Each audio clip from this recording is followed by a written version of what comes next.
ஸ்தோத்திரம். கர்த்தருக்கு ஸ்தோத்திரம். கர்த்தருடைய நாமம் மகிமைப்படுவதற்காக ஸ்தோத்திரம். அடிமையும் கூட மீண்டுமாக இந்த இடத்துல வர ஆண்டவர் கிருபை செய்தார். மீண்டும் உங்களோடு கூட அந்த வார்த்தைகளை பகிர்ந்து கொள்ளத்தக்க தேவன் கொடுத்த கிருபைகளுக்காக கொடான கொடி நன்றி. ஒரு வருஷங்கிட்ட ஆயிட்டுன்னு நினைக்கிறேன். வந்து பலகீனங்கள், முடியாமைகள் எல்லாவற்றினாலேயும் பாதிக்கப்பட்டதுனால வர முடியாத சூழ்நிலைகள். மீண்டும் இந்த இடத்துக்கு வருவேன்னு நான் நினைக்கவே இல்லை. மீண்டும் கர்த்தர் இந்த இடத்துக்கு கொண்டு வந்தார். கர்த்தர் சித்தம் எதுவோ அதன்படி கர்த்தர் நடத்தி கொண்டு வருகிறார். ஆமேன். ஹல்லேலூயா, ஹல்லேலூயா. அலையிலியா சொன்னால் எல்லாருமே அலையிலியா சொல்லணும். அப்போ தான் அது ஆமேன்னு அர்த்தமாகும். எல்லாருமே சொல்லணும். அந்த சத்தம் வந்து பரலோகத்துக்கு எட்டணும். ஒரு பலிபீடத்தில் நின்று யாராக இருந்தாலும் சரி, பாட்டு படிக்கிறவங்களாக இருந்தாலும் சரி, செய்து கொடுக்குறவங்களாக இருந்தாலும் சரி, ஆராதனை நடத்துகிறவர்களாக இருந்தாலும், ஒரு சின்ன பிள்ளை வந்து நின்று கூட அல்லேலியா சொல்லும்போது நம்மளும் என்ன செய்யணும்? கையை உயர்த்தி அல்லேலியான்னு சொல்லி நம்ம என்ன செய்யணும்? நம்ம சத்தம் வந்து எங்கே கேட்கணும்? பரலோகத்துக்கு கேட்கணும். நம்ம ஆட்கள் கொஞ்சமாக தான் இருக்கும், ஆனால் நம்ம சத்தம் எங்கே கேட்கணும்? பரலோகத்துக்கு எட்டணும். அப்போ தான் கர்த்தர் இறங்கி வந்து நம்மளை என்ன செய்வார்? ஆசீர்வதிப்பார். ஆமென். ஹல்லேலூயா. நல்ல ஒரு ஆராதனை. பரலோகத்துக்கு சென்று வந்தீங்களா? யாரெல்லாம் பரலோகத்தில் போய் தூதர்களோடு ஆராதிச்சா? யாரெல்லாம் பரலோகத்துக்கு போய் சேர்ந்து வந்தீங்க? சொல்லுங்க பார்ப்போம். கையொசுத்துங்க பார்ப்போம். உண்மையிலே சங்கீதக்காரனை யாரெல்லாம் போய் பார்த்து அவனோட சேர்ந்து நடனாடுனீங்க? எல்லாருமே. கர்த்தர் பெரிய காரியங்களை என்ன செய்வார்? செய்வார். சிறு கூட்டமாக இருந்தாலும் இந்த இடத்துல கர்த்தர் மகிமையாக இருக்கிறார். ஆமென். ஹல்லேலூயா. ஒரு நோக்கத்தோடு இந்த இடத்துல கர்த்தர் ஆலயத்தை கட்ட வச்சிருக்கிறார். ஒரு நோக்கத்தோடு நம்மளை தெரிந்து கொண்டிருக்கிறார். பேதையாக இருக்கிற நம்மளை தெரிந்து கொண்டிருக்கிறார். கர்த்தர் பெரிய காரியங்களை வரும் நாட்களே செய்வார். கண்டிப்பாக செய்வார். நம்மளுக்கு யோபு சொல்வார்ல, என் கண்கள் பார்க்கும், அந்நிய கண்கள் அல்ல, என் கண்கள் காணும். நம்ம கண்கள் என்ன செய்யும்? காணும். இன்னைக்கு நம்ம சோர்ந்து போகலாம், இன்னைக்கு ஆத்மாக்கள் குறையா இருக்குன்னு நினைக்கலாம். ஆனால் கர்த்தர் பெரிய காரியங்களை என்ன செய்வார்? கண்டிப்பாக செய்வார். தலைகளை தாழ்த்தி நம்ம ஜெபம் பண்ணுமா? கர்த்தருடைய வார்த்தைக்காக ஆயத்தப்படுவோமா? சிந்தனைகள் எல்லாம் ஒருமனப்பட்ட செவிப்பீர்களா? ஒருமனப்படணும். ஆமென். ஆண்டவரே, ஹல்லேலூயா. ஒருமன ஆவியை தாங்கப்பா, ஒருமன ஆவியை தாங்கப்பா, ஒருமன ஆவியை தாங்கப்பா. சிந்தைகள் சிதறக்கூடாது ராஜா. ஹல்லேலூயா. சிந்தைகளை சிதறடிக்கிற எல்லா அந்தகார சக்திகளையும் இயேசுவின் நாமத்தில் நாங்கள் முறியடித்து ஜெபிக்கிறோம். ஆமென். ஹல்லேலூயா, ஹல்லேலூயா, ஹல்லேலூயா. சபைக்கு விரோதமா கர்த்தாவே ஹல்லேலூயா போராடி கொண்டிருக்கிற எல்லா போராட்டங்களையும் இயேசுவின் நாமத்தில் கொட்டிந்து நாங்கள் நிர்மூலமாக்கி ஜெபிக்கிறோம். ஹல்லேலூயா. ஸ்தோத்திரம் ஆண்டவரே, ஸ்தோத்திரப்பா. ஹல்லேலூயா ஆண்டவரே. அப்பா நீங்க பேசுங்கப்பா, நீங்க பேசுங்கப்பா, நீங்க பேசுங்க. பெரிய காரியங்களை நீங்க செய்யுங்க ஏசப்பா. அவன் நன்றியோடு துதிக்கிறமை ஸ்தோத்திரிக்கிற ராஜா. ஹல்லேலூயா. அடிமையும் கூட கர்த்தாவே உங்க கரத்துல தாழ்த்தி ஒப்பு கொடுக்கிறேன் தகப்பனே. ஆமென். ஹல்லேலூயா.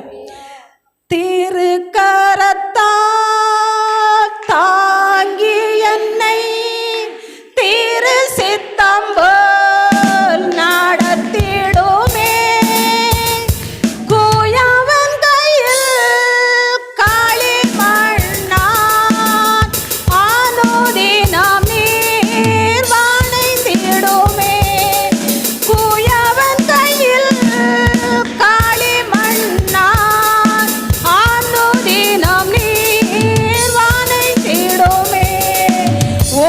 வசனம் தியானிப்பேன்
அப்பா. குயவன் கையில் உள்ள களிமண் ராஜா. ஹல்லேலூயா. ஆமென் ஆண்டவர். அடியாளை தகப்பனே உமது கரத்தில் தகப்பனே களிமண்ணா ஒப்பு கொடுக்கிறேன் ஐயா. வணைந்து கொள்ளுங்கப்பா. அடியாளை மறைத்து கொள்ளுங்க ஐயா. நீங்க வெளிப்படுங்கப்பா. என்ன நோக்கத்தோடு கொண்டு வந்தீரோ இந்த தேவன் தகப்பனே உமது வார்த்தை கொண்ட ஐயா பிள்ளைகளோட என்னோட நீங்க பேசுங்கப்பா. நீங்க பேசுங்கப்பா. நாங்கள் கேட்கிறோம் ராஜா. லிதியாவின் உள்ளத்தை திறந்த தேவன் ஆண்டவரே, இங்க வந்திருக்கிற எங்கள் ஒவ்வொருவருடைய உள்ளத்தையும் இன்னைக்கு திறந்தருளுங்கப்பா. ஹல்லேலூயா. உமது வார்த்தையை கேட்க கூடாதபடி ராஜா. ஹல்லேலூயா. சோதராண்டவரை சிந்தைகளை சிதறடிக்கிற எல்லா அந்தகார சக்திகளையும் இயேசுவின் நாமத்தில் நாங்கள் மேற்கொள்ளுகிறோம். ஆமென் ஆண்டவரே. ஹல்லேலூயா. நீங்க மகிமைப்படுங்க தகப்பனே. அப்பா துதிக்கிறேன் சோதரிக்கிறார் ராஜா. ஹல்லேலூயா. எடுத்தவர்கள் வாசிக்க பார்ப்போம். யோவேல் 2:26. யோவேல்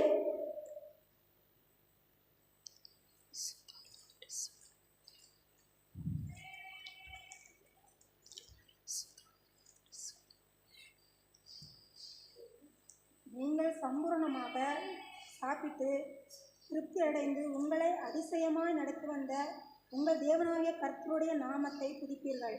என் ஜனங்கள் ஒருபோதும் வெட்கப்பட்டு போவதில்லை. ஆமென். ஹல்லேலூயா.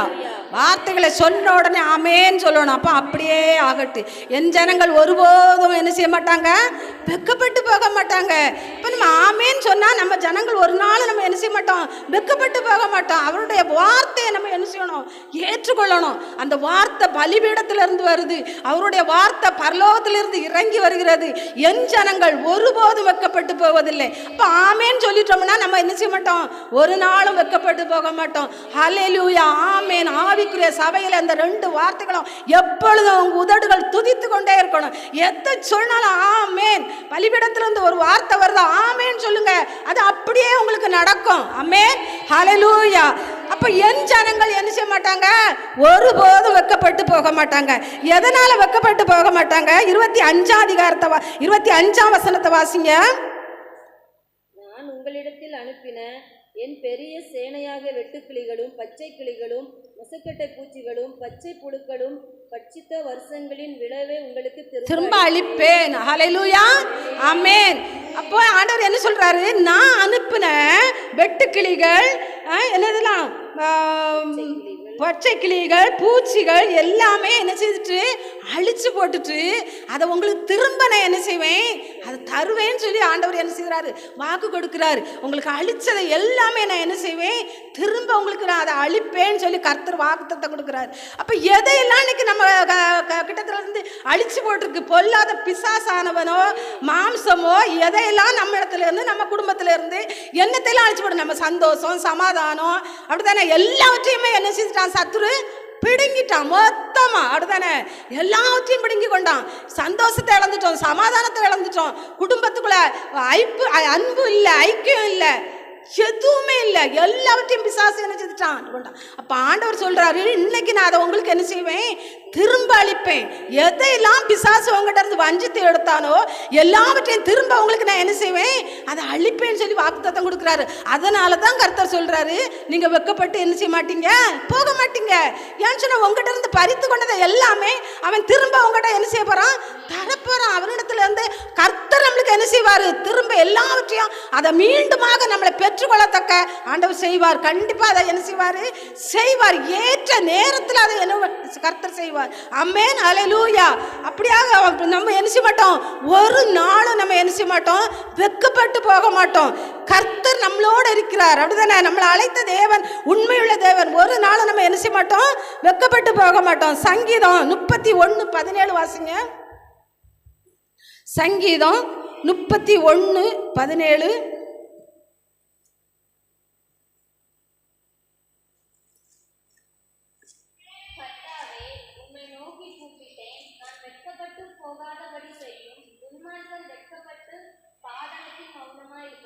ஆமென். ஹல்லேலூயா.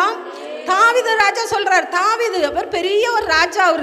அவரு சமஸ்த இஸ்ரவேலருக்கும் அவர் ராஜா. அவர் சொல்றாரு, நான் கர்த்தாவே நான் உம்மை நோக்கி கூப்பிட்டு கொண்டே இருக்கிறேன். நான் என்ன செய்ய கூடாது? ஒரு நாள் வெட்கப்பட்டு போகக்கூடாது. அப்போ தாவீது கர்த்தர் இடத்துல ஒரு விண்ணப்பம் வைக்கிறாரு. நான் உம்மை நோக்கி கூப்பிடுறேன். நான் ஒரு நாள் என்ன செய்யக்கூடாது? வெட்கப்பட்டு போயிடக்கூடாது. நான் உமது பிள்ளை. நம்மளும் அப்படிதான் நம்ம ஆண்டவரோட பிள்ளைகள். ஆண்டவர் வந்து நம்ம வந்து வெக்கப்பட்டு போகும்போது பிசாசோ அல்லது அக்கம் பக்கத்தில் உள்ளவங்களோ நம்மளை பார்த்து என்ன செய்யக்கூடாது, நகைக்கூடாது. இவங்க ஆண்டவரோட பிள்ளைகள் அப்படின்னு சொல்லி. அப்போ நம்ம சந்தோஷம் என்ன செய்யணும், நிறைவாக இருக்கணும்னா கர்த்தரை நோக்கி தாவீதை போல நம்ம என்ன செய்யணும், கூப்பிடணும். அவர் சொல்றாரு, நான் கூப்பிட்டேன், நான் வெக்கப்பட்டு என்ன செய்ய மாட்டேன், போக மாட்டேன். 34 அதே இதில் சங்கீதம் 34:6 சொல்லுது பாருங்க, இந்த ஏழை கூப்பிட்டான். அப்போ தாவீது சொல்றாரு, கர்த்தாவே நான் கூப்பிடுவேன், நான் என்ன செய்யக்கூடாது, ஒரு நாளும் வெக்கப்பட்டு போயிடக்கூடாது, இந்த ஜனங்கள் மத்தியில் நான் என்ன செய்திடக்கூடாது, வெக்கப்பட்டு போயிடக்கூடாது. ஏன்னு சொன்னால் தாவீதை மகனும் ஒரு கரையில் துரத்துறான், சகல ராஜாக்களும் அவனை துரத்துறாங்க. அப்போ எல்லாருமே என்னை துரத்திக்கிட்டு வராங்க, நான் இவர்கள் மத்தியில் நான் என்ன செய்திடக்கூடாது, வெக்கப்பட்டு போயிடக்கூடாது. நான் உம்மது பிள்ளை, நான் உண்மையை நோக்கி கூப்பிடுறேன், நான் உண்மையை நோக்கி சார்ந்து இருக்கிறேன், நான் உண்மையை நம்பி இருக்கிறேன். அப்போ நான் என்ன செய்யக்கூடாது, ஒரு நாள் நான் என்ன செய்யக்கூடாது, வெக்கப்பட்டு போயிடக்கூடாது. அப்போ கர்த்தர் இடத்துல அவன் என்ன செய்யறான், விண்ணப்பம் வைக்கிறான். அதே இதில் 34:6 சொல்றான், இந்த ஏழை கூப்பிட்டேன், கர்த்தர் கேட்டு என் இடுக்கண்களுக்கெல்லாம் நீங்களாக்கி என்ன செய்தாரு, ரட்சித்தார். அவன் அதில் ஒரு ஜெயத்தை பெற்றுக்கொண்டான்.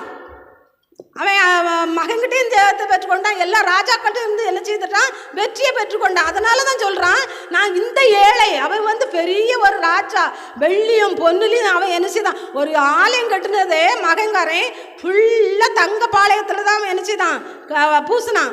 அப்படிப்பட்ட ஒரு ராஜா சொல்கிறாரு, இந்த ஏழை. அவன் அவ்வளோக்குள்ள தன்னை என்ன செய்கிறான், தாழ்த்துக்கிறான். தாழ்த்தி பலிபீடத்தில் அவன் என்ன செய்யறான், ஒப்பு கொடுக்குறான். ஆண்டவரே, நான் உண்மை நோக்கி கூப்பிட்டேன், என்னை என்ன செய்யலை, வெக்கப்பட்டு போகலை, என்னை ரட்சித்தீர், என்னை எல்லா இக்கட்டுகளையும் என்ன செய்துட்டீர், நீங்களாக்கி என்னை ரட்சித்து கொண்டீர்னு சொல்லி அவன் என்ன செய்யறான், சாட்சி சொல்லுறான். ஒரு வசனம் தான் 31 கூப்பிட்டுருக்கான், 34 அவன் என்ன செய்துட்டான், சாட்சி சொல்லிட்டான்.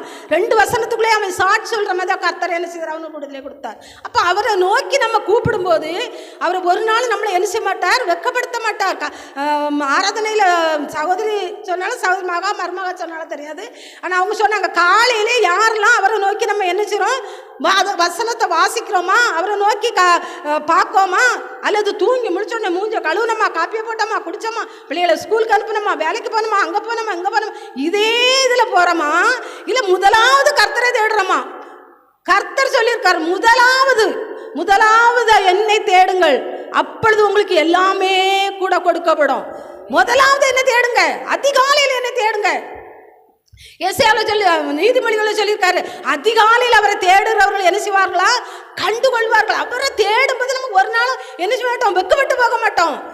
வெக்கப்பட்டு போன மாதிரி தான் பிசாசு கொண்டு வருவான். மீகாவில் ஒரு வசனம் சொன்னேன், பொல்லாத சத்ருவே, நான் கீழே விழுந்துட்டேன்னு நீ நகைக்கிறியா, நான் இருளில் கிடந்தாலும் என் கர்த்தர் எனக்கு என்ன செய்வார், வெளிச்சமாக இருப்பார். மீகாவில் ஒரு வசனம் சொல்லுது, நான் இருளில் கிடந்தாலும் கர்த்தர் எனக்கு வெளிச்சமாக இருப்பார் சொல்லியிருக்காருல. பகலில் அந்த சூரியனும் சந்திரனும் உங்களுக்கு வெளிச்சமாயிராது, நானே உங்களுக்கு நித்திய வெளிச்சமாக இருக்கிறேன்னு சொல்லியிருக்காரா, சொல்லலையா? சொல்லியிருக்கிறாரு. அதுவும் அவர் தான் சொல்லியிருக்காரு, உங்களுக்கு வெளிச்சமாக நான் இருப்பேன்னு சொல்லியிருக்காரு. அப்போ பிசாசு என்ன செய்யறான், நான் உன்னை இருளில் தள்ளிட்டேன்னு சொல்லி என்ன செய்யறான், அவன் நகைக்கிறான். அப்போ நம்ம என்ன சொல்லணும், நான் இருளில் கிடந்தாலும், இந்த இருளுக்குள்ளே இருந்தாலும் என் தேவன் எனக்கு என்ன செய்கிறார், வெளிச்சமாக இருக்கிறார். அவர் வெளிச்சத்தில் நான் என்ன செய்வேன், நடப்பேன் அப்படி சொல்லி நம்ம அவர் மேலே என்ன செய்யணும், முழு நம்பிக்கையை வச்சு நம்ம அவரை நோக்கி கூப்பிடும்போது ஒரு நாள் நம்ம என்ன செய்ய மாட்டோம், வெக்கப்பட்டு போக மாட்டோம். காலையில் முதலாவது நம்ம பிள்ளைகளை அவர் கரத்தில் ஒப்பு கொடுக்கணும், கணவரை கரத்தில் ஒப்பு கொடுக்குறோம், நம்ம அந்தஸ்துல அவர் கரத்தில் ஒப்பு கொடுக்குறோம். சேதம் வராதபடி காத்துக்கொள்ளுங்க ஏசப்பா. நம்ம கால்நடை வளர்க்குறோமா, தோட்டம் வச்சிருக்கோமா, விவசாயம் பண்ணுறோமா, எதா இருந்தாலும் சரி, நம்ம அதை ஆண்டவர் கரத்தில் ஒப்பு கொடுத்து ஒவ்வொரு நாளும் செபிக்கும் போது அதில் ஒரு வருமானம், அதில் ஒரு ஆசீர்வாதத்தை கண்டிப்பாக கர்த்தர் என்ன செய்வார். ஒரு பெரிய ஊழிக்காரர் தான் அவங்க சொல்கிறாங்க, அவங்களுக்கு தோட்டம் இருக்கான், அதில் கொத்து கொத்தா தேங்காய் மாங்காய் எல்லாம் காக்கி, பக்கத்து தோட்டத்தில் காய்கறி இல்லை. ஆனால் இப்போ ஊழியக்காரது கேட்குறாரு மனைவி கிட்ட, ஏம்மா அங்கெல்லாம் சும்மா கிடக்கு மரங்கள், தென்னை மரங்கள், மாமரங்கள்லாம், இதில் மட்டும் கொத்து கொத்தா காக்கிதம்மா அப்படின்னு கேட்டால் மனைவி சொல்கிறாங்களாம், ஐயா நான் ஒவ்வொரு நாளும் நான் இதில் தென்னை மரத்து மேலே சப்பா உங்கள் கரை இதில் இருக்கட்டு, இதில் நல்லா காய்க்கட்டு அப்படி சொல்லி ஒவ்வொரு நாளும் நான் ஜெபம் பண்ணிக்கிட்டு போகிறேன் ஐயா. ஒவ்வொரு நாளும் மாமரத்தில் ஜெபம் பண்ணுவேன், தென்னை மரத்தில் கை வச்சு ஜெபம் பண்ணுறேன். இன்றைக்கி நம்ம எத்தனை பேர் நஞ்சை வச்சுருக்கோம், எத்தனை பேர் புஞ்சை வச்சுருக்கோம், அதுக்காக யாரெல்லாம் ஜெபிக்கிறோம் சொல்லுங்க பார்ப்போம். அதுலேயும் கர்த்தர் தான் ஆசீர்வாதம் தரணும். ஆதியாகமத்தில் 26ஆம் அதிகாரத்தில் ஈசாக்கு பாருங்க, பஞ்சகாலம் மழையே கிடையாது, கடும் பஞ்சம். அமலேக்கிற அவனை விட்டு அவனை துரத்திட்டாங்க. அவன் வெளியில் வந்துட்டான். வெளியில் வந்து அவன் அப்போ ஆண்டவர் சொல்கிறாரு, நீ பஞ்சம் இருந்தாலும் நான் உன் கூட தான் இருக்கேன், நீ இந்த இடத்த விட்டு மட்டும் எகிப்துக்கு போயிடாத, நீ இங்கே இரு, நான் உன்னை ஆசீர்வதிப்பேன்னு சொல்லி என்ன செய்றாரு சொல்கிறாரு. அந்த பஞ்ச காலத்தில் ஈசாக்கு விதைக்கிறான், 100 மடங்கு ஆசீர்வாதத்தை அவர் கொடுத்தாரு. இன்னைக்கு நம்ம எத்தனை பேர் 100 மடங்கு ஆசீர்வாதத்தை எடுக்கிறோம்? நம்ம செபிக்கும் போது எடுக்கலாம். ஒவ்வொரு காரியத்துக்கும் நம்ம செபிக்கணும், ஒவ்வொரு பொருளுக்கும் நம்ம செபிக்கணும். கடை வச்சுருக்கோமா, அதுக்காக நம்ம செபிச்சு தான் கடையை திறக்கணும். ஒவ்வொரு பொருள் மேலேயும் கை வச்சு ஜெபம் பண்ணுங்க.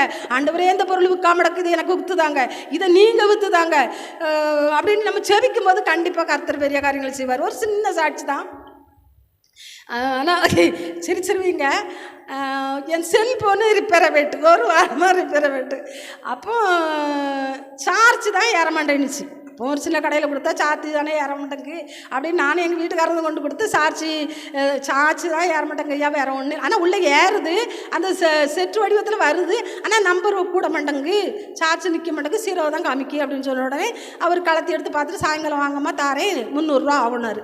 அந்த சரின்னு எங்கள் வீட்டுக்கு வந்துட்டு சாயங்காலம் போனால் அவர் ஃபுல்லாக பாட்டாக கலத்திச்சுட்டு, அம்மா எனக்கு என்னது இல்லாமல் பார்த்துட்டேன், சார்ஜே ஏற மாட்டேங்கு, வேணா ஜங்ஷனில் கொண்டு கொடுத்து வேணா மாற்றி தரேன் அப்படின்னாரு.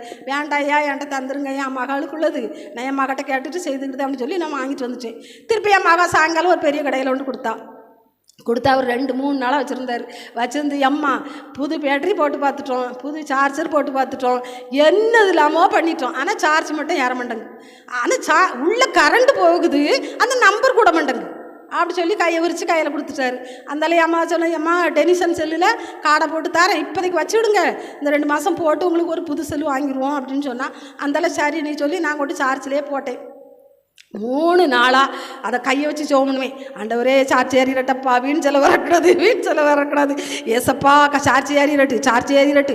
எத்தனை பேர் சாட்சி சொல்கிறாங்க, நான் ஆஸ்பத்திரி போனேன், ஜீவனுக்கு போராடினேன், என் ஜீவனை பாதுகாத்தாருன்னு சொல்லலையா? நான் ஆப்ரேஷன் தேட்டருக்கு போனேன், ஆப்ரேஷன் பண்ணாமல் என்னை பாதுகாத்தாருன்னு சொல்லலையா? கற்பத்தின் இந்த கற்ப பையே இல்லாதவங்களுக்கு கற்ப பையை கொடுத்து கற்பத்தின் கனியை கொடுக்கலையா? அப்போ இதை செய்து தர மாட்டாரா? அப்போ வெள்ளிக்கிழமை வரல பார்த்தாச்சு, சார்ஜ் ஏற மாட்டேங்குது. வெள்ளிக்கிழமையும் சாயந்தரம் பார்த்தேன், சார்ஜ் ஏறையில. நேற்று சனிக்கிழமை காலையிலே பார்த்தேன், சார்ஜ் ஏறையில. 0 தான் இருந்து கஷ்டமாக இருந்து என்ன செய்ய ஆண்டவர், எனக்கு டென்ஷன் எல்லாம் காடை போட்டிருக்காவோ, ஒரு நம்பரும் கிடையாது, ஒருத்தருக்கும் ஃபோன் பண்ண முடியாது, அது ரிங்டோன் நல்லா இல்லை.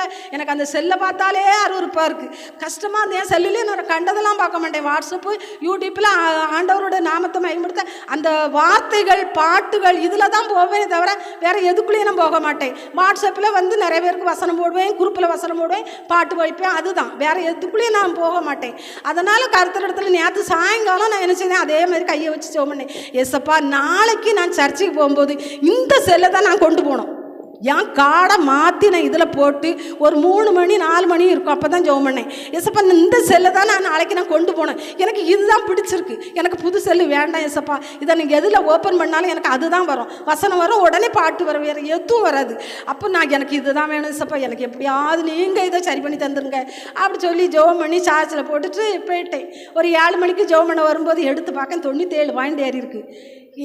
அப்பா மேரி அங்கே ஒரு ஃபோன் பண்ணிட்டு இருக்கேன், எனக்கு சந்தோஷம் தாங்க முடியாது, குதிக்க கிடந்து உள்ளுக்குள்ள. ஏசப்பா நன்றி நன்றின்னு 10,000 15,000 இருந்தால் தான் செல்லு வாங்க முடியும்.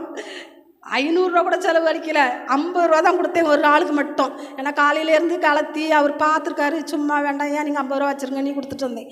அப்போது நான் நினச்சேன், ஜங்ஷன்லாம் கொண்டு போய் எப்படியும் 2000 3000 கறந்துருவானுவே அப்படின்னு நினச்சேன். நான் என்ன சொல்ல வரேன்னா, ஒவ்வொன்றுலையும் நம்ம செபிக்கும் போது கர்த்தர் அதை பெரிய காரியங்களும் செய்வார். இன்னைக்கு காலை ராத்திரியே சிம் கார்டெல்லாம் கடத்தி போட்டு சரி பண்ணி என் மகத்தை வந்துட்டு அதே செல்ல நான் என்ன செஞ்சுட்டேன், கொண்டு வந்துட்டேன். அப்போ நான் நேற்று என்ன ஜெபம் பண்ணேன், நான் நாளை காலையில் போகும்போது இந்த செல்லு தான் நான் கொண்டு போவேன் சப்பா, எனக்கு இதுதான் வேணும், இதுதான் நல்லா இருக்கு, எனக்கு புது செல்லு வேண்டாம் அப்படி சொல்லி ஜெபம் பண்ணி கர்த்தர் அப்போ இதை சரி பண்ணின தேவன் நம்ம விளைச்சலை சரி பண்ணி தரமாட்டாரா? நம்ம ஆடு மாடை ஜெபம் பண்ணி வளர்க்கும் போது சரி பண்ணி தரமாட்டாரா? வியாதியில் இருக்க பொருளை நம்ம மனுஷர் மட்டும் இல்லை, அந்த ஜீவ ஜந்துக்களும் அவர் உண்டாக்குறது தான், நம்ம வளர்க்குறோம், அதை வச்சு தான் நம்ம ஆசீர்வதிப்பேன்னு சொல்கிறாரு. ஆடு மாடுகளை வச்சு நம்மளை ஆசீர்வதிக்கிறதுக்கு அவர் வல்லவராக இருக்காரு. அப்போ அதையும் நம்ம ஜெபிக்கும் போது கண்டிப்பாக நம்ம என்ன செய்வார், பெரிய காரியங்களை அவர் என்ன செய்வார், செய்வார். நம்ம பாம்பேலையும் கடை வச்சுருக்கும் போது அதேமாரி தான், எங்கள் வீட்டுக்கு எத்தாலே கடை ஒரு மராட்டிக்காரி கடை திறந்தா. கொஞ்சம் தான் வியாபாரம் நடக்கும். ஆனாலும் எத்தால கடை திறந்தோடனே எனக்கு பக்குனிட்டு. ஏன்னா பாலும் தயிரும் தான் கொஞ்சம் விற்கும். எசப்பா பாலும் தயிரும் தான் விற்கும். ஆனால் அவளுக்கு சந்தோஷத்துக்கு அவள் கடை வைக்கா, அவள் வியாபாரம் அவளுக்கு நடக்கட்டு. ஆனால் எனக்கு நான் இன்றைக்கி வரல எத்தனை லிட்டர் பால் வாங்கியிருக்கணும், அதை விட எனக்கு நீங்கள் விற்று தந்துருங்க. ஏன் கடைக்கு வர ஆத்மா எனக்கு வரட்டும், அவளுக்கு கொடுக்கறத நீங்கள் அவளுக்கு கொடுங்க. அவளை எப்படி ஆசீர்வதிப்போ அதை ஆசீர்வதிச்சுக்கிடுங்க. ஆனால் எனக்குள்ள ஆசீர்வாதம் எனக்கு தாங்க.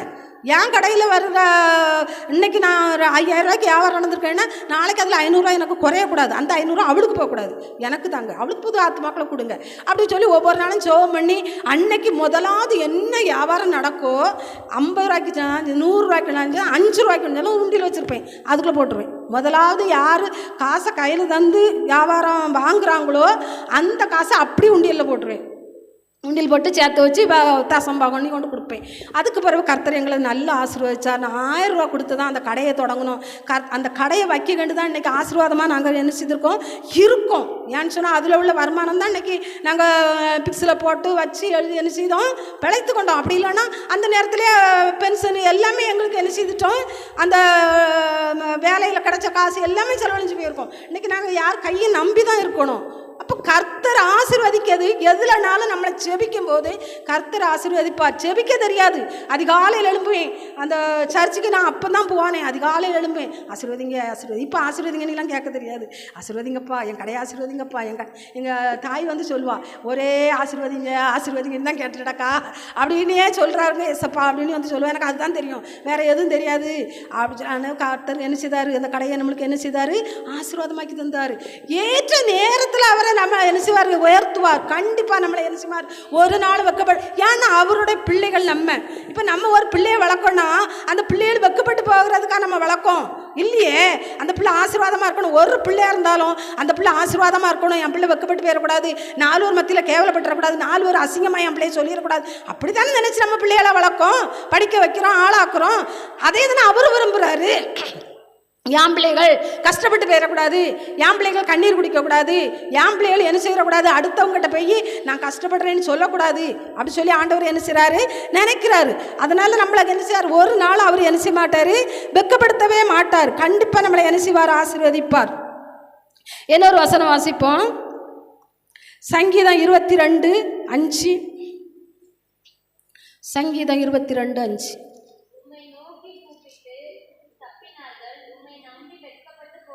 இருந்தார்கள். பாருங்க, தாவீது தான் சொல்றாரு, உண்மை நம்பினேன், நான் அதனால என்ன செய்யல, வெக்கப்பட்டு போகல. முதலாவது பார்த்தோம், அவரை நோக்கி கூப்பிட்டு அவன் என்ன செய்தான், தப்பித்து கொண்டான். அவரை ரட்சித்தார். அவன் இடுக்கண்களுக்கெல்லாம் நீங்களாக்கி அவர் என்ன செய்தார், ரட்சித்தார். அவரை நோக்கி அவன் என்ன செய்தான், கூப்பிட்டான். இப்போ சொல்ல, நான் உண்மையே நம்பி இருந்தேன், அதனால நான் என்ன செய்ய மாட்டேன், வெக்கப்பட்டு போக மாட்டேன். அவன் சொல்றான், முழு நம்பிக்கை அவர் மேலேயே நம்பிக்கை வைக்கிறான். யோபு சொல்லுவார்ல, என்னை கொன்று போட்டாலும் நான் அவர் மேலே என்ன செய்வேன், நம்பிக்கையாக இருப்பேன் அப்படின்னு சொல்லி யோபு சொல்லுவார். அதே மாதிரி இந்த தாவீது சொல்கிறாரு, நான் உண்மையே நம்பி இருக்கிறேன்ப்பா, அதனால் அவன் என்ன செய்ய மாட்டேன், ஒரு நாள் வெக்கப்பட்டு போக மாட்டேன். அவன் வெக்கப்பட்டு என்ன செய்யலை, போகலை. அவன் சாகிறது வரல அவன் ராஜாவாக இருந்து தான் செத்தான். சவுல் கைக்கும் அவனை தப்பு வச்சார், மகன் கைக்கு தப்பு வச்சார், எல்லா சத்துருவன் கைகளுக்கும் அவனை தப்பு வச்சு அவனை ராஜாசனத்தில் வச்சு அவன் மகன் ஆட்சிக்கு வாரது வரல ஆட்சியில் தான் இருந்தான். ஆட்சியில் இருந்து தான் மறித்தான். இதன் தாவீது என் இருதயத்துக்கு ஏற்றவன் சொல்லி சாட்சி கொடுத்தார் ஆண்டவர். அப்படிப்பட்ட ஒரு தாவீதை சொல்றான், நான் கர்த்தர் மேல நம்பிக்கையா இருந்தேன், அதனால தான் நான் ஒரு நாளும் வெக்கப்பட்டு போகாத வரல, என் மரண பரியந்தமும் அவர் என்ன செய்தார், நடத்தி கொண்டு வந்தார். நம்ம இன்னைக்கு கர்த்தர் மேல நம்பிக்கை வைக்கிறோமா, இல்லை மனுஷன் மேல நம்பிக்கை வைக்கிறோமா, பணத்து மேல நம்பிக்கை வைக்கிறோமா, பொருள் மேல நம்பிக்கை வைக்கிறோமா? பணம் வேணும் இல்லைன்னு இல்லை, பணம் நம்மளுக்கு தேவை. இந்த உலகத்துல வாழ்றதுக்கு நம்மளுக்கு பணம் தேவை. ஆனா அதையே நம்ம என்ன செய்திடக்கூடாது, சார்ந்து போயிடக்கூடாது. அதுதான் எனக்கு வாழ்க்கை போயிடக்கூடாது. 10 ரூபானாலும் ஆண்டவர் கரத்துல இருந்து வரும்போது அது நம்மளுக்கு ஆசீர்வாதமாக தான் இருக்கும். மனுஷர் கரத்துல இருந்து வந்தால் அது நம்மளுக்கு ஆசீர்வாதமாக என்ன செய்யாது, இருக்காது. இன்னைக்கு தருவாங்க, நாளைக்கு தரமாட்டாங்க. மனுஷர் இன்னைக்கு தருவான், நாளைக்கு தரமாட்டான். தருவேன்னு சொல்லுவான், தரமாட்டான். ஆனால் கர்த்தர் இடத்துல கேட்டு பெற்றுக்கொள்ளும் போது கர்த்தர் என்ன செய்வார், நம்மளை ஒவ்வொரு நாளும் நம்மளை ஆசீர்வாதத்தை என்ன செய்வார், வழி நடத்துவார். நம்மளை மனுஷன் கையில் நம்மளை வெட்கப்படுத்தவே மாட்டார். மனுஷர்கள் கண்களுக்கு முன்னால் நம்ம ஒரு நாளும் வெட்கப்பட்டு போக மாட்டோம். அவரோட பிள்ளைகள் அவர் நம்மளை ரத்தத்தை சிந்தி மீட்டு எடுத்திருக்கிறாரு. சும்மா எல்லாம் மீட்டு எடுக்கலைங்க. அவர் முழு ரத்தத்தையும் சிந்தி அவர் ஜீவனை கொடுத்து நம்மளை மீட்டெடுத்து அவர் பிள்ளையா மாற்றிருக்காரு. அப்போ நம்மளை வெக்கப்படுத்துவாரா? ஒரு நாளும் வெக்கப்படுத்த மாட்டாருங்க. எந்நாளும் நம்மளை என்ன செய்வார்? ராஜாக்களாக, ஆசாரியர்களாக நம்மளை என்ன செய்வாங்க? அவர் கரத்தில் வரைஞ்சி வச்சிருக்காரு.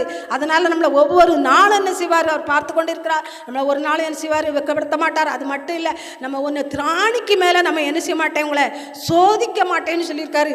திராணிக்கு மேலே நம்மளை சோதிக்க மாட்டார். சோதனை உண்டு, ஆனால் திராணிக்கு மேலே அளவு முடிஞ்சு நம்மளுக்கு என்ன செய்ய மாட்டார்? சோதிக்க மாட்டார். அந்த சோதனையை தப்பித்து கொள்ள நம்மளுக்கு வழிவாசல்களை என்ன செய்வார்? திறந்து தருவார். அதுதான் கர்த்தர் மேலே வைத்திருக்கிற நம்பிக்கை. அதுதான் அந்த திராணிக்கு மேலே சோதிக்க முடியாதபடி நம்ம அவர் மேலே நம்பிக்கை வச்சு அவரே சார்ந்து இருக்கும்போது கர்த்தர் நம்மளை என்ன செய்வார்? ஒரு நாளும் வெட்கப்படுத்த விட மாட்டார். ஹல்லேலூயா, நன்றி இயேசுப்பா, ஆமென். சங்கீதம் 34:5 வாசிங்க பார்ப்போம்.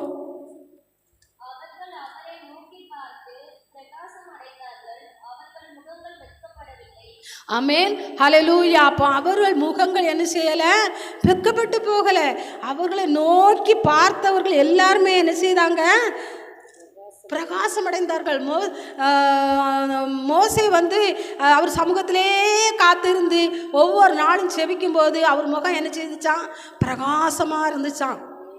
ஒரு தரம் அவர் முகத்தை பார்க்க முடியாத அளவுக்கு அவர் முகம் என்ன செய்தான்? பிரகாசமாக இருந்தான். இன்னைக்கு நம்மளும் அவரை செபிக்கும் போது உண்மையிலே நம்ம அந்த இருளின் அதிகாரத்தில் இருக்கும்போது நம்ம முகங்கள் எப்படியோ தான் இருந்து, உண்மையில் நம்ம முகங்கள்லாம் விகாரமாக தான் இருந்திருக்கோம். ஏன்னு சொன்னால் எரிச்சல், கோபம், அந்த வக்ர புத்தி, இது எல்லாமே நம்ம இருதயத்தில் இருக்கும்போது அந்த முகம் என்ன செய்கிறோம்? காட்டி கொடுத்துரும். ஆனால் இப்போ நம்ம அப்படி இல்லை. ஆண்டவர் பிள்ளையாக நம்மளை தெரிந்து கொண்டதுக்கு பிறகு அந்த முகத்தில் நம்மளுக்குள்ள என்ன செய்துட்டு பிரகாசம் வந்துட்டு நம்ம முகத்தை பார்த்தாலே யாருனாலும் சரி, நீங்கள் என்ன கிறிஸ்தவ பிள்ளைகளா, நீங்கள் கிறிஸ்தவங்களா அப்படின்னு கேட்குற அளவுக்கு தான் நம்ம என்ன செய்யும்? ஆண்டவர் நம்ம முகத்தை பிரகாசிக்க பண்ணி வச்சுருக்காரு. நம்ம முகம் இப்போ என்ன செய்யலை? இருளா இல்லை, நம்ம முகம் பிரகாசமாக இருக்கிறது. ஏன்னு சொன்னால் அவரை நோக்கி நம்ம என்ன செய்கிறோம்? ஒவ்வொரு நாளும் பார்க்குறோம். இன்னைக்கு அவ்வளோ தூரத்துலேருந்து இங்கே வரணும்னு என்ன இருக்குது? அவரை நோக்கி பார்க்க தானே ஓடி வந்திருக்கோம். அவர் ஆசீர்வதிக்க மாட்டாரா? என் தேவன் என்னோட பேச மாட்டாரா? இன்னைக்கு எனக்கு ஒரு ஆசீர்வாதத்தை தரமாட்டாரா? என் கவலை நீங்கிறாதா? என் கண்ணீர் மாறிராதா? என் கஷ்டங்கள்லாம் நீங்கி போயிடாதான்னு சொல்லி தானே ஓடி வரோம். அவரை நோக்கி பார்க்க தானே ஓடி வரோம். அப்போ அவரை நோக்கி பார்க்கும்போது நம்ம முகங்கள் என்ன செய்யும்? பிரகாசம் அடையும். நம்ம முகங்கள் என்ன செய்யாது? ஒரு நாள் வெட்கப்பட்டு போகாது. நம்ம பிரஜாதி மக்கள் நம்மளை பார்த்தாலும், நம்ம முகத்தை பார்த்தாலும் வெட்கப்பட்டு என்ன செய்ய மாட்டோம்? நம்ம போக மாட்டோம். அவங்க நினச்சிருக்கலாம் இவங்களுக்கு எவ்வளவுதான் தரித்திரம், அவங்க என்ன செய்ய மாட்டாங்க, இனி வெளியில் வந்துக்கிட மாட்டாங்க, அவ்வளோதான் அவங்க பாடுகள், இதோட முடிஞ்சு சாப்டர் க்ளோஸ் அப்படின்னு சொல்லி அவங்க என்ன செய்கிறாங்க? மக்கள் நம்மளை பார்க்கவங்க அவங்க சொல்லலாம். ஆனால் கர்த்தர் ஒரு நோக்கம் வச்சுருப்பார்.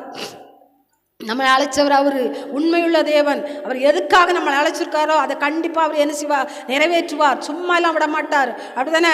இந்த இடம் ஒரு காடு, இந்த இடத்துல கடலை போட்டு எங்கள் அக்கா தோட்டமாக என்ன எனக்கு தெரியாது, நாங்கள்லாம் சின்ன பிள்ளைலாம் அங்கே எல்லாம் வருவோம், தோட்டத்துக்குலாம் வருவோம், பெரிய காடாக தானது. இன்றைக்கி மகிமையாக கர்த்தர் இந்த இடத்துல இறங்குவார். நம்ம நினச்சி பார்த்தோமா இந்த இடத்துல ஆலயம் வரும், அதுவும் சகோதரி மகா ஊழியம் செய்வா, இந்த இடத்துல நாங்கள் வருவோம், எங்கள் அக்கா காலை நீட்டி இப்படி உட்காருவா அப்படின்லாம் நினச்சி பார்த்தோமா?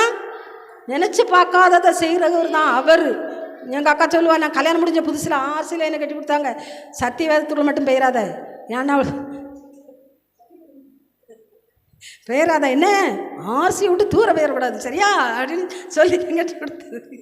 அப்படி இருந்தா எங்கள் அக்கா வைராக்கியம், அப்படி வைராக்கியம் இருந்தவிய இன்னைக்கு எப்படி காலை நீட்டி இன்னைக்கு சாய்ந்து உட்கார்ந்து கர்த்தருடைய பாதத்தில் அமர்ந்து இருக்க ஆண்டவர் எவ்வளோ கிருபை. அப்போ நம்ம நினச்சி பார்த்தோமா? நம்ம எல்லாம் வருவோம், நம்ம எல்லாம் அவர் ஆராதிப்போம், அவர் நாமத்தை உயர்த்துவோன்னு நம்ம நினச்சி பார்த்தோமா? இல்லை, நினச்சி பார்க்கல. நம்மளுக்கு பரலோகத்தில் ஒரு இடத்த ஆண்டவர் ஆயத்தப்படுத்தி வைத்திருக்கிறார். அதனால் நம்மளை எல்லாத்தையும் ஆண்டவர் தெரிந்து கொண்டார். அப்படி தானே? கண்டிப்பாக நம்மளை எல்லாத்தையுமே ஆண்டவர் என்ன செஞ்சுட்டார்? தெரிந்தெடுத்திருக்கிறார். நம்மளை பரலோகத்தில் ஒரு கூட்டி செலமா அந்த இடத்துலையும் இப்படி கூடி ஆராதிக்க ஆண்டவர் கிருபை தரணும். ஒவ்வொரு நாளும் செபிங்க, ஆயத்தப்படணும்.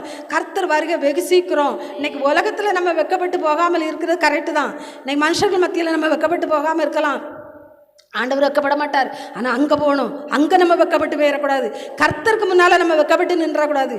அவர் கேட்பார், சகோதரி சொன்னால நீ எல்லாம் பண்ணினது சரிதான், நான் உனக்காக ஜீவனை கொடுத்தனே, உனக்காக ரத்தத்தை சிந்தினேனே, எனக்காக ஒரு ஆத்மா கொண்டு வந்தியா, ஒரு ஆத்மாவுக்கு நீ சொன்னியா?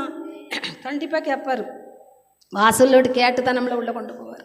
ஒரு ஆத்மாவுக்காவது நீ சொன்னியா, சுவிசேஷம் சொன்னியா அப்படின்னு சொல்லி என்ன செய்வார், கேட்பார். நம்ம செவிச்சா மட்டும் போதாது, சொல்லணும். அழிந்து போகிற ஆத்மாக்களுக்காக பாரம் இருக்கணும்.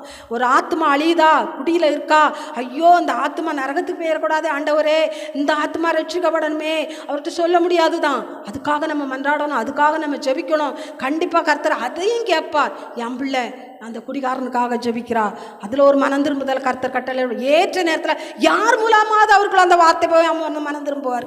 அப்போ சுவிசேஷம் சொல்கிறது நம்மளோட கடமை. அதுதான் நம்மளுக்கு ஆண்டவர் வந்து பெரிய ஒரு கிஃப்ட். அதுதான் பரலோகத்துக்கு செல்லணும்னா அது ஒரு பெரிய ஒரு டிக்கெட். நம்மளுக்கு சுவிசேஷம் சொல்லணும், ஆத்துமாக்களை அறுவடை பண்ணணும். அப்போ தான் நம்ம பரலோகத்துக்கு போக முடியும். இங்கே நம்ம துள்ளி குதித்து ஆராதிச்சு இங்கே இருந்தால் போதாது, நரகத்துக்கு போயிடக்கூடாது, நரகத்துக்கு போயிடக்கூடாது. கண்டிப்பாக நம்ம என்ன செய்யணும், பரலோகம் போகணுன்னா நம்ம கிரியை இருக்கணும். முதலாவது நம்ம கிரியைக்கு தக்க பலனை தான் கர்த்தர் தருவேன்னு சொல்லியிருக்காரு. நம்ம கிரியை அதைத்தான் சுவிசேஷம் சொல்லணும். அழிந்து போகிற ஆத்மாக்களுக்கு ஜெபிக்கணும், சொல்லணும். எத்தனை சின்ன பிள்ளைகளை கொடூரமாக கொலை பண்ணுறாங்க, கற்பழிக்கிறாங்க. அதுக்காக நம்ம பாரம் எடுத்து ஜெபிக்கிறோமா? அதை அந்த பிள்ளைகளை நம்ம பிள்ளைகளாக நினைக்கணும், நம்ம பேரம்பேத்தியாக நினைக்கணும். ஐயோ இந்த பிள்ளை இந்த எவ்வளோ கஷ்டப்பட்டுருக்கோம், அவன் கொல்லும்போது அந்த பிள்ளை எவ்வளோ வலியில் துடிச்சிருக்கான். அந்த வலியை நம்ம உணர்ந்து பார்த்து நம்ம அந்த பிள்ளைகளுக்காக நம்ம பாரத்தோடு ஜெபிக்கணும்.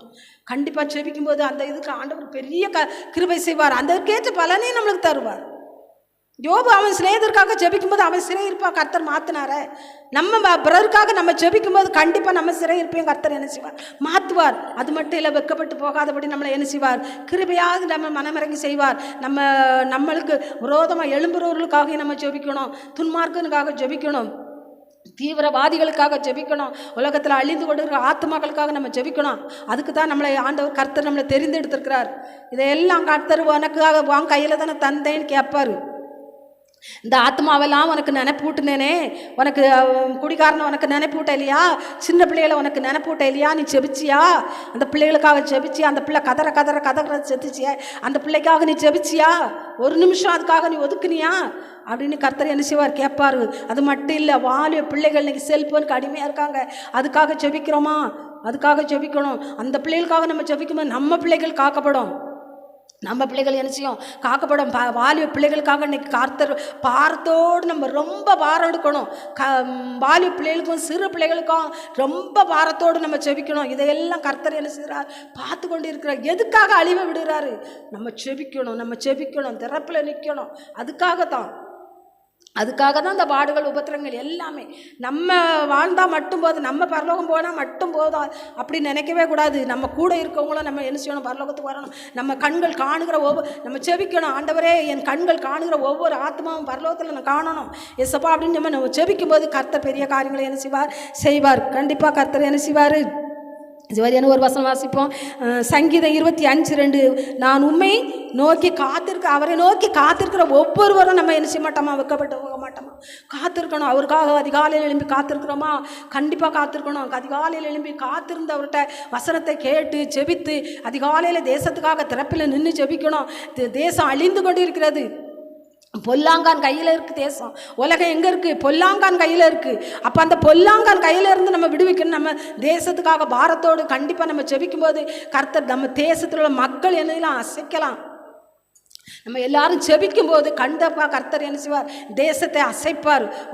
ஆண்டவரோட வருகை வெகு சீக்கிரம், எப்படின்னு சொல்ல முடியும். அதுக்கு நம்ம எல்லாருமே என்ன செய்யணும், ஆயத்தப்படணும். நம்ம கூட இருக்கிறவங்களை ஆயத்தப்படுத்தணும், நம்ம தேசத்தில் இருக்க மக்களை ஆயத்தப்படுத்தணும்.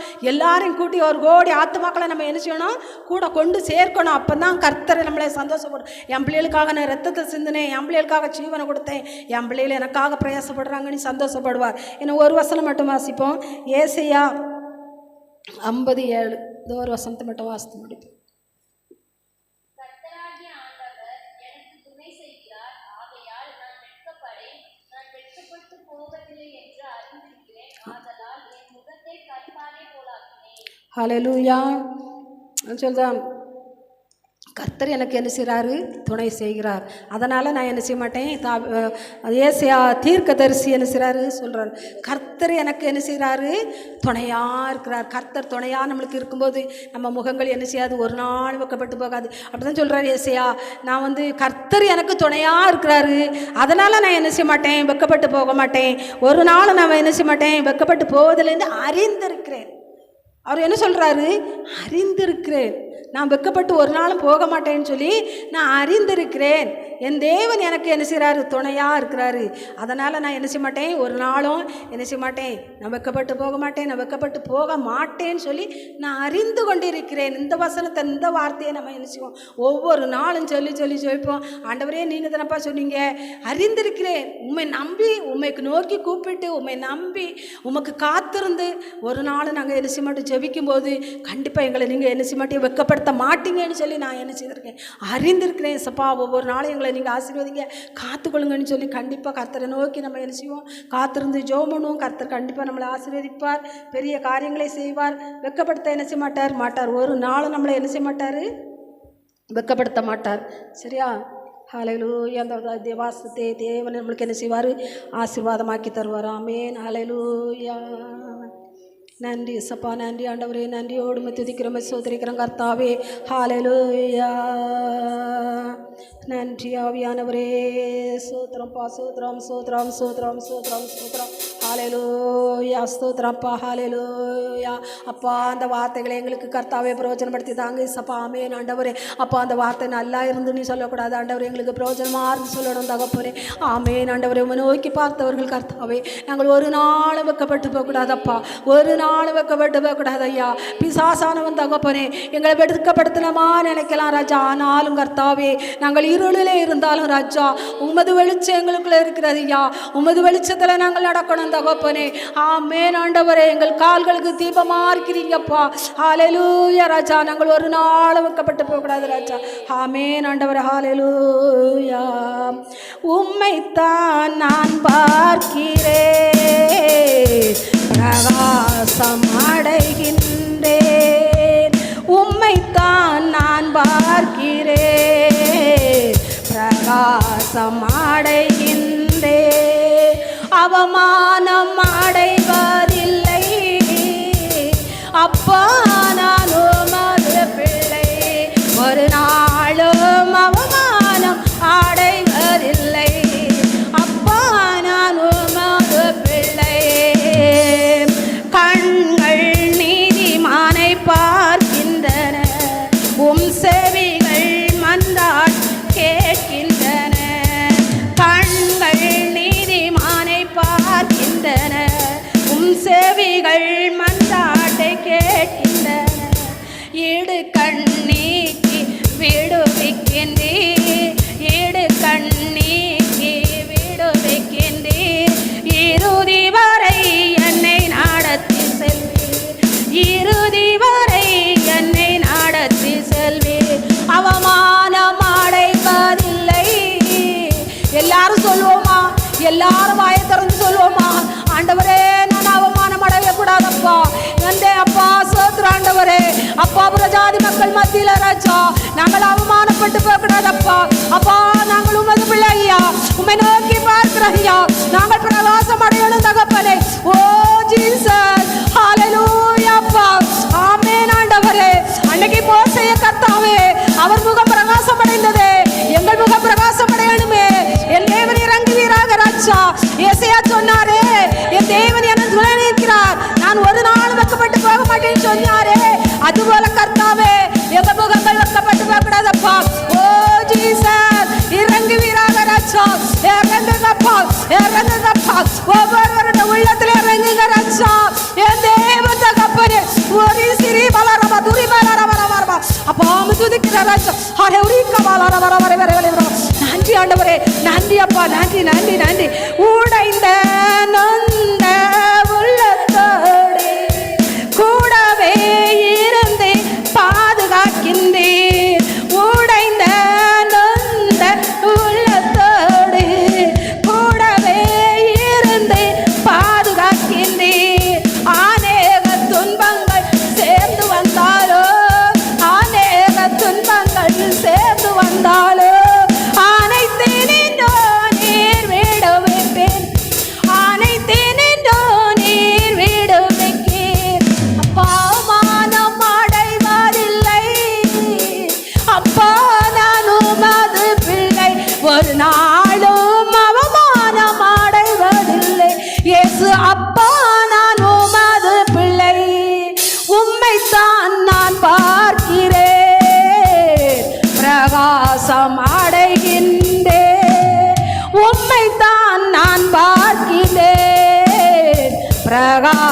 எல்லாம் அடைக்கின்றேன்.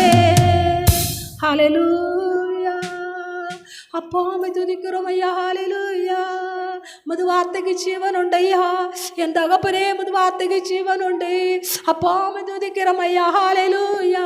வந்திருக்க ஒவ்வொரு ஆத்மாவும் ராஜா என்ன வாடோடு வந்தாங்களோ, என்ன சிந்தனையோடு வந்தாங்களோ ராஜா, ஒவ்வொரு உள்ளத்திலையும் தகப்பனே பாடுகள் உண்டு ஐயா, உபத்திரங்கள் உண்டு தகப்பனே. ஹல்லேலூயா ராஜா. ஒவ்வொருவரும் ராஜா வெக்கப்பட்டு போயிடக்கூடாதப்பா. மேனோண்டவரே என் தேவன் துணை நிற்பீராக ராஜா. ஹல்லேலூயா ராஜா. தாவீது சொன்னாரே, என் தேவனை என் வலது வாரிசத்தில் நான் வைத்திருக்கிறபடியா நான் அசைக்கப்படுவதில்லை சொன்னாரப்பா. ஓ ரீசி மலரவா தரு மலரவா. அப்பா ஒவ்வொரு ஜனமும் ராஜா ஆசீர்வதிக்கப்படணும்ப்பா. இந்த சபையை ஆசீர்வதிங்கப்பா. நீங்க கொடுத்த சபை அசப்பா. அப்பா அம்மை துதிக்கிற ராஜா. ஆத்மாக்களை கொடுங்க ராஜா, ஆத்மாக்களை கொடுங்கப்பா. ஹல்லேலூயா ராஜா. ஹல்லேலூயா. ஆத்மாக்களை கொடுத்து ஆசீர்வதிங்க தகப்பனே. அநேக ஆத்மாக்களை கொண்டு நிரப்புங்கப்பா. ஆமென். அடே மந்தை பெருகிறது போல என் ஜனங்கள் பெருகுவார்கள் சொன்னீங்களப்பா. இந்த இடத்துல வந்து ஜனங்கள் பெருகட்டும் ஐயா. ரட்சிக்கப்படாத ஜனங்களை கொண்டு வாங்கப்பா. ரட்சிக்கப்படட்டும் ஐயா. அந்த ஆத்மாக்களை பரலோகத்தில் கூட்டி கொண்டு சேர்க்கத்தக்க கிருபையை கொடுங்க ராஜா. ஆமென் ஆண்டவரே. இந்த சபை மூலம் தகப்பனே எத்தனை ஆத்மாக்களை பரலோகத்தில் கொண்டு சேர்க்கிறதுக்கு உமக்கு சித்தமோ அத்தனை ஆத்மாக்களை இந்த இடத்துல கொடுத்து ரட்சிக்கப்பட்டு ஞானஸ்தானம் எடுத்து ஒவ்வொருவரையும் பரலோகத்தில் கொண்டு சேர்ப்பீராக ராஜா. ஹல்லேலூயா. நன்றி அப்பா, நன்றி. நீர் அப்படி செய்ய போகிற கிருபைக்காக நன்றி. ஆமென்.